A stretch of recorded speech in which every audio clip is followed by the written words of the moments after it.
Hi everybody, my name is Miss McFadden and you have heard from me already as the Year Coordinator for Year 7 and also the person who leads on the transition from the primary school through to us here at Horsforth School.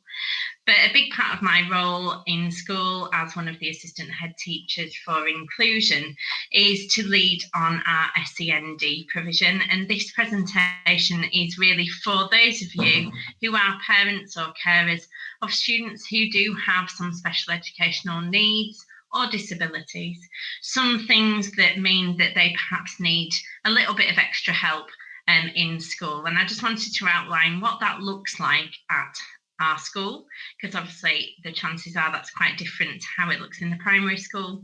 And also, if I were you right now, I'd be concerned about how we are going to get all of the information that we need in order to make sure we know all about your son or daughter and how to help them, but also how we are going to make sure that all of the teachers who are going to work with them from September will know how to support them as well. So that's just really what I want to talk through with you now. So, how do we decide who needs support here at Horsforth School? Well, we've already been having those conversations with the primary schools, with the SENCOs, and also with the Year 6 teachers. And they've passed across information around various different needs and additional support that some students already receive. We've also asked every SENCO to complete an SEN profile for any students on their SEN register, sometimes called the Inclusion Register or the Additional Needs Register. And we've asked them to identify areas that the students find are a strength and also areas that perhaps they need to work on, as well as different strategies that they use currently that seem to work for those students, so that we can try and mirror some of that when they arrive here at Horsforth School. Obviously, usually we also use things like SATS data, so this year we will use the teacher assessments when they come through. We also want information from you, and I know that I've spoken to many of you already. Don't worry if we haven't had a conversation yet, it's not a problem, and I will explain at the end what I need from you really in order to make sure that we have all of the information we need. We then spend the first 2 weeks as an SEND team observing the students in Year 7 and really trying to get to know them. If students have a particular area of need, they may be assigned a key worker within our team, just someone who's just going to keep an eye on how things are going for them from the word go, really. And they can also be a key contact for you as parents and carers too. But that first 2 weeks, we will just be bobbing in and out of lessons, getting to know the students, seeing where their strengths and areas of difficulty lie, so that we can plan our support moving forwards.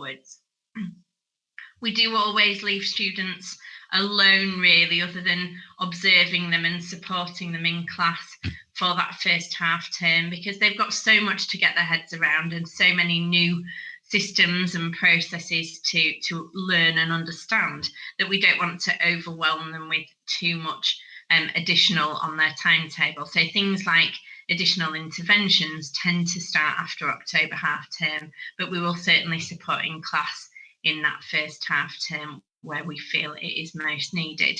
And then, of course, staff, and we may do some as well as a team, look at things like baseline assessments. So the maths, for instance, may do an assessment, and from that can give us an indication of the students who perhaps they are concerned about their progress, and then we can look to allocate support based on those as well.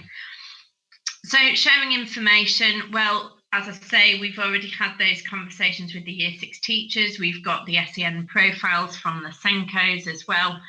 So they are sharing all of that information. And in September, they will transfer any paper files with reports from external agencies, that sort of thing, so that we have those on file here too.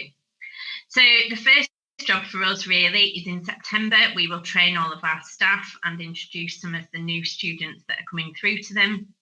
As part of that training, we do have an information booklet that has like a snapshot really of information of all the new students coming through to us who we think may need a little bit of extra support for a variety of reasons.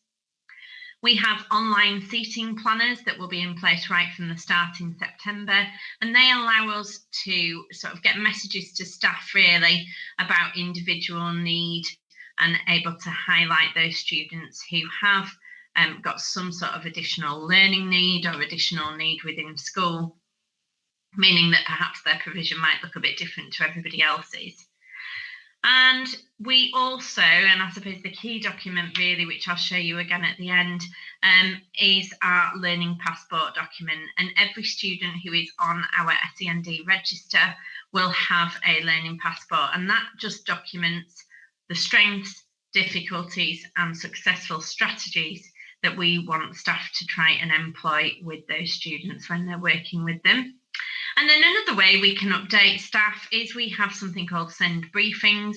So on a Friday morning, we can meet with the individual teachers of a particular student and update on the current situation and any new things that we want them to try.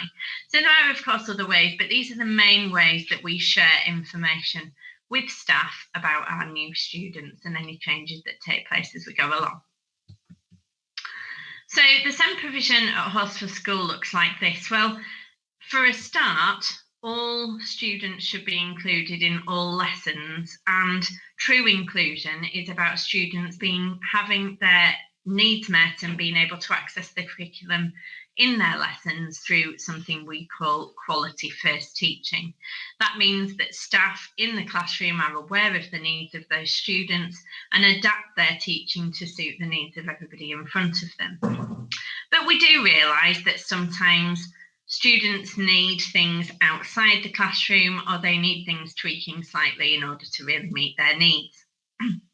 So this is just a really small section of the things that we offer, but just to give you a bit of a flavour of some of the things that we can do to support students in school. We have the transition groups for some students in year 7 and 8, where they follow the same curriculum but work in slightly smaller groups with adult support in there as well. We do have a small team of teaching assistants, but it is a small team, and we probably have fewer than the primary schools do to split across the 7-year groups.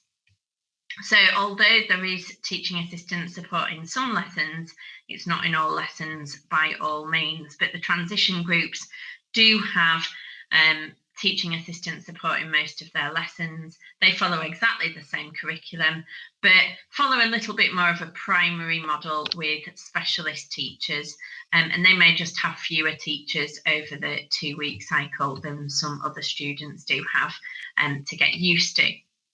We have our link provision, which is our SEND base really, and that's where we offer social time intervention for some students, and also where we deliver some of our curriculum and pastoral interventions as well. We have lots of different intervention groups, too many to mention, managing my emotions, drawing and talking therapy, social skills, time telling, all sorts of different things. And, you know, we do bespoke groups according to the need of the students who we are working with. If we don't know how to do it, we'll find out, and we will try and deliver what we need to deliver. We also offer just mentoring as part of the team. Some students are absolutely fine getting on, but they just need someone to have that sort of weekly regular check-in with. That's something that we do a lot of. We offer homework support either in our ELC, which is our big computer suite, our library, or our link for some students before and after school. A whole host of different one-to-one and group work in lesson time and out of lesson time too. I've mentioned some TA support in class. We also work with the usual external agencies such as STARS, our educational psychologists, speech and language team, etc., for those students who currently receive that support or would need it in the future. And then we also work to provide access arrangements, building up from year 7 with a view to making sure that students have what they need in their GCSE exams and beyond. Things like word processing, touch typing, the use of reading pens, and the use of dictate software, etc. So this is our link, which I've mentioned. So this really is where our SEND team are based, and where some students will access for social times and those before and after school check-ins, but also some one-to-one and small group teaching happens in here as well. Just some of the examples of the intervention groups that we run. As I say, there are lots, and if we don't run it, we will try and run it if there is a need. We do base these primarily on progress. SEND, that additional need in education is about needing something additional to and different from your peers in order to make progress educationally. And obviously that does cover things like social skills. And I've mentioned already that we tend to wait in most cases until October before we start these intervention groups. One, so we get to know the students better really and what they need, but also, as I said earlier, because they have enough to take on board really in September, they need that bit of time to get used to everything else that's going on. I've mentioned that we do work with external agencies, so the speech and language team, the STARS team, the educational psychology team, amongst others. But we also work really closely with the cluster, Horsforth Children's Services, who many of you may have worked with in the past through their parenting carer sessions, or perhaps family support, or some students will have had therapeutic support from them as well. And it's just so you are aware that their support does continue through to us here at Horsforth School, and we continue to work with them as well as the primaries to support students moving forward. So in terms of how will you know what progress students are making, obviously feel free to get in touch with the form tutor at any time if you want just to check in on how they are doing, or if a student is assigned a key worker, you can of course check in with them as well. We do have a formal progress review cycle that takes place 4 times a year, where staff judge how students are getting on against their targets, and also give them an attitude to learning score as well, which for me is one of the most important things that we capture really. That allows us and you as parents and carers and the students to know when their hard work is really being recognised, even though they may not be making progress academically as much as they would like perhaps. The teachers are able to show that they understand that they are trying their best, and it's a real reflection on the effort that they are making, which is really, really important. We do have a formal parents' evening once a year. It is towards the end of the year for year 7, just really so that we can review the year as a whole, and the same with the formal reports that will come out once a year too. Obviously, if staff have concerns about a student's progress, we do encourage them to call home. We know it's quite different at the high school. It's not like, you know, you seeing the year 6 teacher in the playground at the end of the day. It is different when they arrive at secondary school. But of course, if you are concerned about a particular subject, you can contact us as well, or as I said, contact the form tutor for more sort of general concerns really. The pastoral team, so that's me as year coordinator, and Mrs. Hardy as the pastoral and behaviour officer, are obviously key contacts as well. The form tutor should always be the first port of call, and then obviously the SEND team as well if you want to speak to someone about their specific need and how we can help them. So the final thing, and this is just a whistle-stop tour just to introduce you to what SEND provision looks like at Horsforth School, is to ask you as parents and carers to complete a SEND profile for your child, please. And this will go forward and inform the information that we put on the passport for staff to access. So we will use any information you submit, and this is of course optional. This is not something that you have to do. This is just if you want us to know certain things about your child and their needs, if they are on the SEN register. But we also then will sort of couple this with the information that we've got from the primary school in order to make that passport that we then share with staff.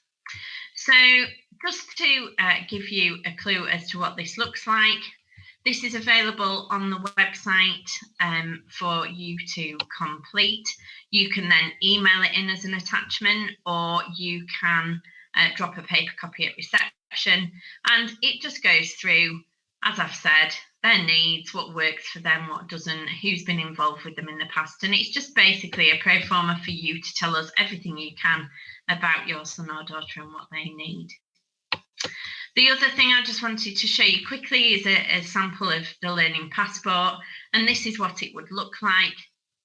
The key worker would be named on here, as well as key learning details about the progress that the students are making at the time, the details of their SEN, what doesn't work for them, what does work, and the current interventions that are in place, as well as the targets that they are working on.